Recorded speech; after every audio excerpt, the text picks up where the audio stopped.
To fight the war in Indochina, France did not send one army, but many. It sent professional soldiers, colonial troops, foreign legionnaires, paratroopers, sailors, pilots, armored crews, engineers, and local Vietnamese units loyal to the French side. Together they formed a vast and complicated military machine. Impressive on paper, powerful in moments, but stretched across a country that resisted easy control. This was the French Expeditionary Corps. It was an army built for empire, yet forced to fight in the ruins of empire. Its officers carried the traditions of older wars. Many had served in Europe. Some had fought the Germans. Others had endured the humiliation of France's defeat in 1940 and saw Indochina as a place where French military honor might be restored. They were not all cruel men, nor were they all blind men. Many were brave, disciplined, and professional, but they were serving a cause increasingly burdened by contradiction. France claimed to be defending order. The Viet Minh claimed to be fighting for independence, and between those claims marched the soldiers who had to carry out the war. The French army in Indochina was never simply French. It drew heavily from across the old empire. North Africans, West Africans, Cambodians, Laotians, Vietnamese auxiliaries, and men from far beyond Europe served in its ranks. Among the most famous were the soldiers of the French Foreign Legion, men of many languages and pasts, fighting under the flag of a country that was often not their own. In the Legion were Germans, Eastern Europeans, Spaniards, Italians, and others who had come to France's service after the devastation of the Second World War. Some sought escape, some sought money. Some sought a new identity, some sought only the hard certainty of military life. Indochina gave them all a brutal education. The enemy was rarely where commanders wished him to be. The heat was oppressive. The rains turned roads into mud. Leeches clung to skin. Jungle growth swallowed sight and sound. A march of a few miles could exhaust men more than a day on open ground. And at any bend in the road, any line of trees, any quiet village, the war might suddenly appear. The French tried to impose structure on this uncertainty. They built fortified posts across the countryside. Some guarded roads. Others watched rivers, bridges, railways, or approaches to towns. These outposts were meant to extend French authority into the land beyond the cities.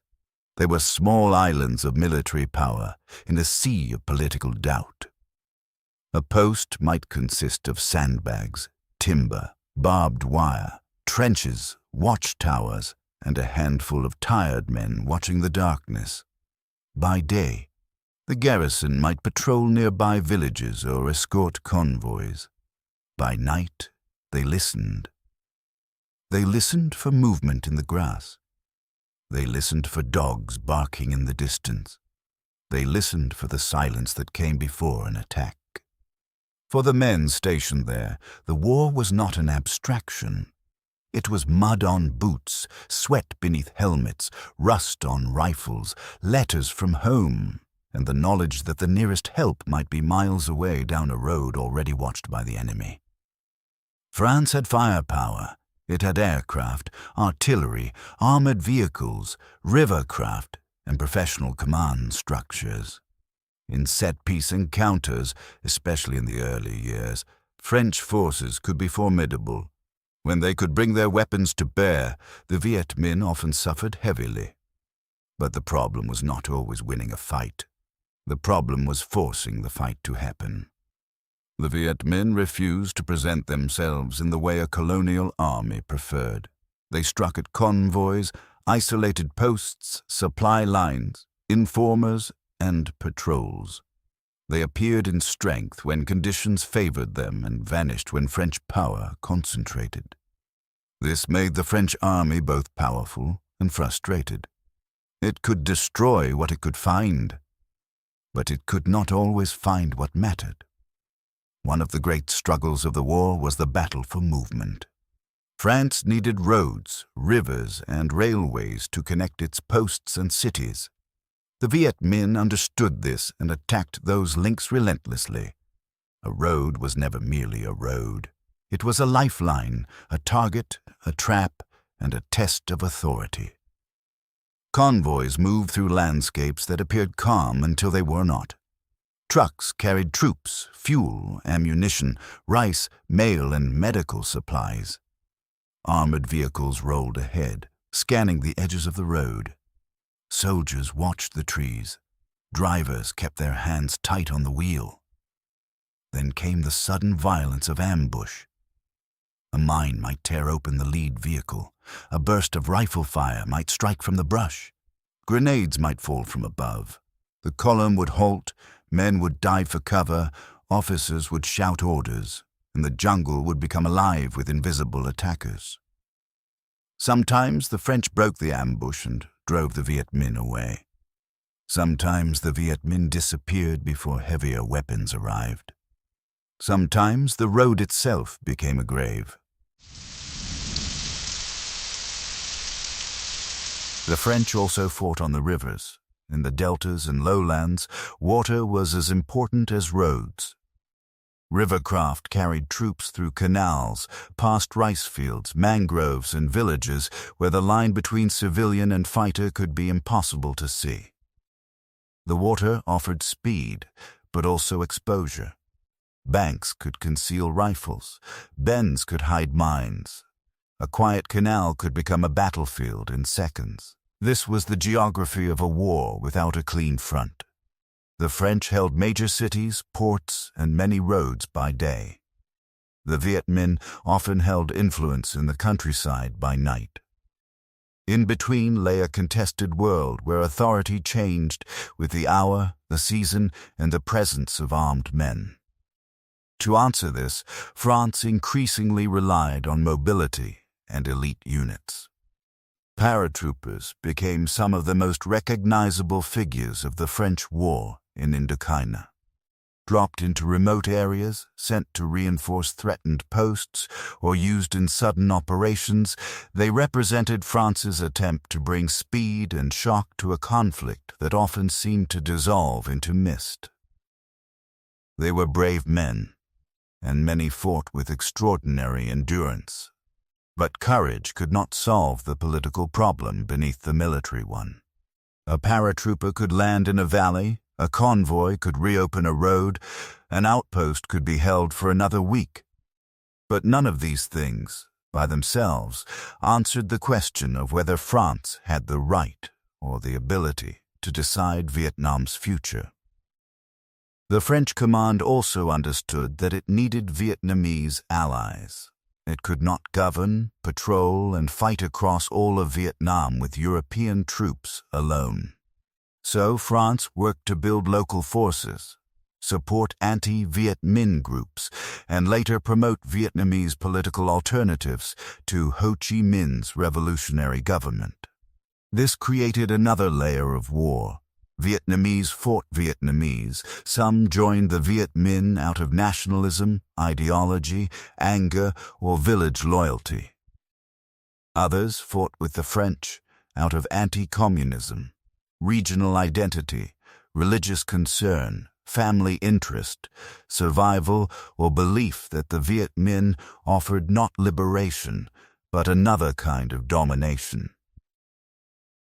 The First Indochina War was therefore not only a war between France and Vietnam, it was also a civil struggle over what Vietnam would become. That truth made the conflict more painful and more complex. Villages could be divided. Families could face impossible choices. A man might support independence but fear communism. Another might hate colonial rule but distrust the Viet Minh. A third might simply wish to keep his children alive and his rice field unburned.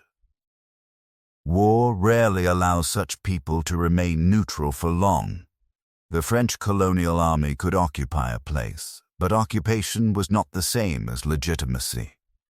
It could build alliances, but those alliances were often fragile. It could train local forces, but the question remained whether those forces could stand without French power behind them. Meanwhile, the Viet Minh presented itself as the authentic voice of national resistance. That claim was powerful, even when the reality on the ground was complicated by coercion, fear, and political discipline. France was fighting an enemy that was both military and political. Its army could answer the military part, it struggled with the political one. By the late 1940s, the strain was showing. The war consumed money, men, and attention. In France itself, many citizens were distant from the conflict. Indochina was far away. The names of its roads, rivers, and villages meant little to families still rebuilding from the devastation of Europe. For the soldiers in Indochina, however, the war was immediate. They knew the sound of rain on canvas. They knew the smell of diesel and wet earth. They knew the fear of walking into green silence. They knew that victory in one valley did not guarantee safety in the next. The French army adapted.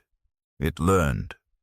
It became tougher, more mobile, and more experienced. Its officers experimented with airborne assaults, fortified camps, commando units, river operations, and intelligence networks. It was not a foolish army, nor a weak one. But it was an army being asked to solve a problem larger than arms. It was asked to restore authority where authority had lost its moral foundation. It was asked to defeat a revolutionary movement that could retreat, rebuild, and return. It was asked to win a war in which every village mattered, every road could be cut, and every victory had to be won again tomorrow. That is the burden of colonial war. It turns strength into occupation. It turns movement into exposure. It turns every outpost into a question. How long can this be held? And what does holding it truly mean? The French Expeditionary Corps would fight hard in Indochina. Its soldiers would endure ambushes, disease, exhaustion, isolation, and death in places most of their countrymen would never see. But bravery could not change the direction of history by itself. The war was widening. The Viet Minh was surviving. And beyond Vietnam's northern border, a new force was beginning to change the balance of the struggle. The conflict was no longer only the unfinished business of empire. It was about to become part of the Cold War.